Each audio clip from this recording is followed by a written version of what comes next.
नमस्कार दोस्तों, एक बार फिर से आप सबका इस नई वीडियो में स्वागत है। और आज की इस वीडियो में हम देखने वाले हैं इंग्लिश ग्रामर के कुछ इंपॉर्टेंट मॉडल वर्ब को। यानी कि यदि आपने इन मॉडल वर्ब्स को सीख लिया तो ये समझ लीजिए कि इंग्लिश सीखने की एक बहुत बड़ी चाबी आपके हाथ लग गई है। तो चलिए इनको एग्जाम्पल्स के साथ और इनके स्ट्रक्चर के साथ एक बार देख लेते हैं। कुड कुड का मतलब होता है सका या फिर पाया, यानी कि कोई सब्जेक्ट किसी काम को कर सका या फिर कोई किसी काम को कर पाया। और यदि नेगेटिव में बनाएंगे तो कोई किसी काम को नहीं कर सका या फिर कोई किसी काम को नहीं कर पाया। इन दोनों का ये सेंस है। अब इसका जो स्ट्रक्चर है उसमें सबसे पहले सब्जेक्ट आएगा, फिर आएगा कुड, उसके बाद वर्ब की फर्स्ट फॉर्म आएगी, फिर आपका ऑब्जेक्ट आ जाएगा। देखिए कैसे, मैं नहीं कर पाया यानी कि नेगेटिव में है, कैसे बोलोगे, आई कुड नॉट डू। और यदि यहाँ पर पाया के स्थान पर सका होता, जैसे कि मैं नहीं कर सका, तो भी इसका इंग्लिश में यही ट्रांसलेशन होगा, आई कुड नॉट डू।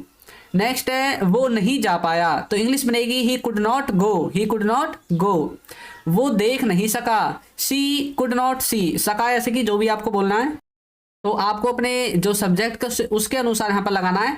यदि कोई लड़का है तो आपको ही लगा देना है, कोई लड़की है तो आपको सी लगा देना है। तो यहाँ पर टाइपिंग मिस्टेक थी। तो नेक्स्ट क्या मतलब होता है, वुड हैव का मतलब होता है पास होगा या फिर किसी काम को कर चुका होगा। अब ये पास होगा वो वाला पास नहीं है जो आप क्लास में पास हो जाते हैं। ये पास होगा वो है कि आपके पास कुछ होगा, कोई वस्तु आपके पास होगी।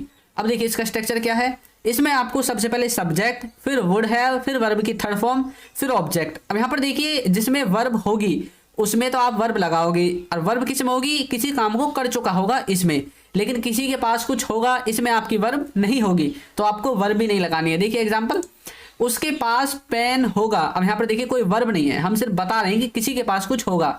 तो आपको सबसे पहले सब्जेक्ट लिखना है यानी कि ही, फिर लिखना है वुड हैव, और उसके बाद वर्ब नहीं है तो लिखनी नहीं है, और उसके बाद जो आपका ऑब्जेक्ट है वो आपको लास्ट में लिख देना है यानी कि पेन। तो कैसे बोलोगे, he would have a pen, उसके पास एक पेन होगा।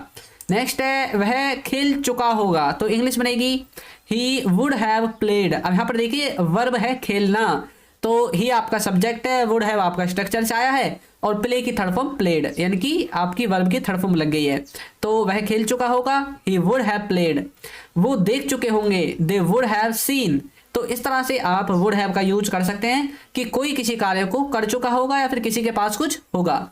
नेक्स्ट है used to have. Used to have का मतलब है हुआ करता था, कोई कार्य, मतलब यानी कि किसी के पास पास्ट में कोई चीज हुआ करती थी। जब आप ऐसे सेंटेंस को बनाना चाहते हैं वहां पर आपको यूज करना है यूज टू हैव का। अब देखिए स्ट्रक्चर में सबसे पहले सब्जेक्ट है, फिर यूज्ड टू हैव है, फिर ऑब्जेक्ट है। उसके पास कार हुआ करती थी, तो बोलोगे he used to have a car, he used to have a car. मेरे पास किताब हुआ करती थी, I used to have a book, I used to have a book. उसके पास बाइक हुआ करती थी, तो बोलोगे he used to have a bike, he used to have a bike. उसके पास एक बाइक हुआ करती थी। ये हम पास्ट के बारे में बात करते हैं कि पास्ट में किसी के पास कुछ हुआ। नेक्स्ट है डिड। डिड का मतलब होता है पास्ट इंडेफिनिट टेंस, क्योंकि यदि हम इसको एक तरह से हेल्पिंग वर्ब के रूप में यूज करेंगे तो इसका यूज हम पास्ट इंडेफिनिट टेंस में यूज करते हैं उसके नेगेटिव और इंटरोगेटिव सेंटेंसेस को बनाने के लिए। इसका जो स्ट्रक्चर है उसमें आपको सबसे पहले सब्जेक्ट लिखना है, फिर डिड लिखना है, फिर नॉट लिखना है, फिर वर्ब की फर्स्ट फॉर्म और फिर ऑब्जेक्ट। क्योंकि हेल्पिंग वर्ब के रूप में इसका हम ज्यादातर नेगेटिव वाक्य और इंटरोगेटिव वाक्य में ही करते हैं। अब जब आपको इंटरोगेटिव बनाना है तो डिड को सब्जेक्ट से पहले लिख देना है बस, और बाकी आपका जो नॉट है वो हट जाएगा। देखिए कैसे, इसका मतलब है कि किसी ने कुछ नहीं किया, किसी ने कोई काम पास्ट में नहीं किया। वह नहीं गया मतलब उसने जाने का काम नहीं किया, तो बोलोगे ही डिड नॉट गो। आपने नहीं देखा, तो बोलोगे you did not watch, you did not watch. Next है क्या वे नहीं गए, तो बोलोगे did they not go, did they not go, क्या वे नहीं गए। तो इस तरह से आपको डिड को समझना। विल हैव टू, इसका मतलब है करना पड़ेगा या फिर करना पड़ेगी, यानी कि कोई कार्य आपको फ्यूचर में करना पड़ेगा, आने वाले समय में करना पड़ेगा। अब देखिए इसमें सबसे पहले सब्जेक्ट लिखना है, फिर लिखना है विल हैव टू, फिर लिखना है वर्ब की फर्स्ट फॉर्म, फिर लिखना है ऑब्जेक्ट। जैसे कि मुझे जाना पड़ेगा तो इंग्लिश बनेगी I will have to go, I will have to go. तुम्हें करना पड़ेगा तो बोलोगे you will have to do, you will have to do. इस तरह से आपको इसे समझना है, यानी कि फ्यूचर में कोई कार्य करना पड़ेगा। अब जैसे कि आपको कुछ भी बोलना है तो आपको क्या करना है, सबसे पहले सब्जेक्ट लिखकर विल हैव टू लगाने के बाद उस कार्य का नाम आपको लिख देना है जिसके बारे में आपको बोलना है। जैसे कि मुझे सोना पड़ेगा तो बोलोगे I will have to sleep, इस तरह से। नेक्स्ट है बीइंग। बीइंग का मतलब होता है कुछ होने के नाते, यानी कि जैसे आप बोलते हो ना एक पिता होने के नाते तुम्हारा ये फर्ज है। आप नाटकों में सुनते हो ना कई बार कि भाई एक स्टूडेंट होने के नाते मेरा ये फर्ज है, एक नौकर होने के नाते तुम्हारा ये फर्ज है। तो मतलब जब हम किसी के फर्ज के बारे में बात करते हैं तो ज्यादातर वहां पर बीइंग का यूज करते हैं। इसमें आपको सबसे पहले लिखना है बीइंग को, अपना जो सेंटेंस होगा उस सेंटेंस से पहले आपको बीइंग लिख देना है, और जब आप बीइंग लिख दोगे उसके बाद आपको सेंटेंस लिखना है। जैसे कि दोस्त होने के नाते, अब यहाँ पर बीइंग अ फ्रेंड, दोस्त होने के नाते। अब इसके बाद जो भी आपका सेंटेंस है वो आपको लिख देना है। नौकर होने के नाते ये तुम्हारा फर्ज है, यानी कि ये तुम्हारा फर्ज है नौकर होने के नाते। तो इसको कैसे बोलोगे? Being a servant this is your duty. Being a servant this is your duty, तो मतलब आपका ये कर्तव्य बनता है, आपका ये फर्ज है, क्योंकि आप क्या हो? सर्वेंट हो। तो इस तरह से हम इसका कुछ मीनिंग निकालना चाहते हैं। तो बीइंग का मतलब आपको समझ में आ गया। नेक्स्ट है should have to. Should have to का मतलब होता है करना ही चाहिए, मतलब किसी को कुछ कार्य करना ही चाहिए। इसमें सबसे पहले सब्जेक्ट, फिर शुड हैव टू, फिर वर्ब की फर्स्ट फॉर्म, फिर आपका ऑब्जेक्ट आ जाएगा। देखिए कैसे, उसे जाना ही चाहिए तो बोलोगे he should have to go, he should have to go. Next है तुम्हें खेलना ही चाहिए, तो इसको बोलोगे you should have to play, you should have to play. Next है उन्हें देखना ही चाहिए, तो बोलोगे they should have to watch, they should have to watch. तो इस तरह से किसी को कुछ करना ही चाहिए, वहां पर आप यूज कर सकते हैं शुड हैव टू का। नेक्स्ट है यूज्ड टू। यूज्ड टू का मतलब है किया करता था, यानी कि किसी कार्य को किया करता था। इसमें सबसे पहले सब्जेक्ट, फिर यूज टू, फिर वर्ब की फर्स्ट फॉर्म, फिर ऑब्जेक्ट। देखिए कैसे, हम स्कूल जाया करते थे तो बोलोगे we use to go to school, we use to go to school. हम इंग्लिश पढ़ा करते थे तो बोलोगे we used to study English, we used to study English. वो वहां खेला करते थे तो बोलोगे they used to play there, they used to play there, वो वहां खेला करते थे। तो इस तरह से आपको यूज्ड टू को समझना है, मतलब कोई कार्य किया करता था। नेक्स्ट है हैज हैव के साथ टू। यदि हम हैज और हैव के साथ टू लगाएंगे तो इसका सेंस निकलेगा करना है, यानी कि कोई कार्य करना है। और वो जो है आपके एक तरह से फोर्सफुली करना है, मतलब आपकी मजबूरी को दिखाना चाहते हैं आप। जैसे कि इसका स्ट्रक्चर देखते हैं पहले, उसमें आपको सबसे पहले सब्जेक्ट, फिर हैज और हैव, इनके साथ टू लगाकर आपको वर्ब की फर्स्ट फॉर्म के साथ ऑब्जेक्ट लिखना है। अब यहाँ पर जो सब्जेक्ट होगा उसके हिसाब से हैज और हैव आएगा। अब जो थर्ड पर्सन सिंगुलर होंगे यानी कि ही, सी, इट, इनके साथ आपको हैज लिखना है, और जो बच जाता है सबके साथ हैव लिख देना है। जैसे कि मुझे जाना है, अब बोलोगे आई हैव टू गो। अब जो आई है वो ही, सी, इट के अंदर नहीं आता, यानी कि थर्ड पर्सन सिंगुलर के अंदर नहीं आता, इसलिए सब बचे हुए के साथ हमें हैव का यूज करना है।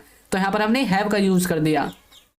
उसे पढ़ना है तो बोलोगे ही हैज टू स्टडी। अब यहाँ पर देखिए ही, सी, इट के अंदर आता है ही, यानी कि थर्ड पर्सन सिंगुलर के अंदर, इसलिए हमने इसमें हैज का यूज कर दिया, मतलब उसे पढ़ना है। हमें खाना है तो बोलोगे we have to eat, we have to eat. यहाँ पर आप मजबूरी को दिखा रहे हैं, यार मुझे जाना है, मुझे मत बुलाओ, मतलब मुझे लेकर मत जाओ, मुझे तो वहाँ जाना है, मुझे तो पढ़ना है, हमें तो खाना है। तो ऐसा आप कुछ बोलना चाहते हैं। अब नेक्स्ट है वुड बी। वुड बी का मतलब होता है होगा या फिर रहा होगा, मतलब कोई कहीं पर होगा या फिर कोई किसी कार्य को कर रहा होगा। इसमें आपको सबसे पहले सब्जेक्ट, फिर वुड बी, फिर आपके अदर वर्ड्स आएंगे। देखिए कैसे, वह घर पर होगा तो इसकी इंग्लिश बनेगी he would be at home, he would be at home. पापा ऑफिस में होंगे, पापा ऑफिस में होंगे, तो कैसे बोलोगे पापा वुड बी इन ऑफिस, पापा वुड बी इन ऑफिस। वह खेल रहा होगा तो बोलोगे he would be playing, he would be playing. इस तरह से आप वुड का यूज कर सकते हैं बी के साथ। नेक्स्ट है अबाउट टू। अबाउट टू का मतलब होता है होने वाला है, यानी कि कुछ होने वाला है।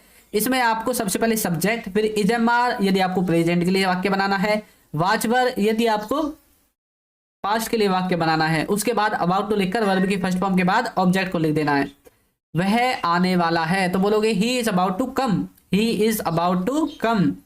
तुम सोने वाले थे तो बोलोगे you were about to sleep, you were about to sleep. हम देखने वाले हैं तो we are about to watch, we are about to watch. तो इस तरह से कोई कुछ करने वाला है, वहां पर आपको अबाउट टू का यूज करना है। तो नेक्स्ट है शुड हैव। शुड हैव का मतलब होता है चाहिए था, मतलब किसी को, किसी सब्जेक्ट को कुछ करना चाहिए था।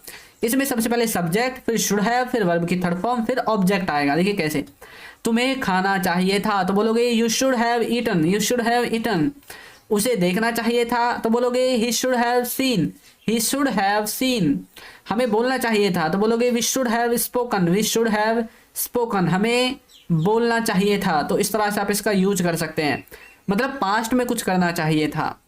नेक्स्ट है माइट बी। माइट बी का मतलब होता है में से कम संभावना, यानी कि शायद ही कोई कार्य के बारे में जब हम बताना चाहते हैं, जैसे कि शायद ही वह कर रहा होगा, शायद ही वह वहां पर होगा, मतलब शायद के बारे में पॉसिबिलिटी बिल्कुल कम है। इसका स्ट्रक्चर में आपको सब्जेक्ट के बाद माइट भी लगाकर आपके सेंटेंस के अदर वर्ड्स आपको लास्ट में लिखने हैं। जैसे कि शायद ही वह घर पर हो सकता है, तो बोलोगे he might be at home, he might be at home, शायद ही वह वहां हो सकता है, तो बोलोगे he might be there, he might be there. तो इस तरह से आप माइट बी का यूज कर सकते हैं कम संभावना में।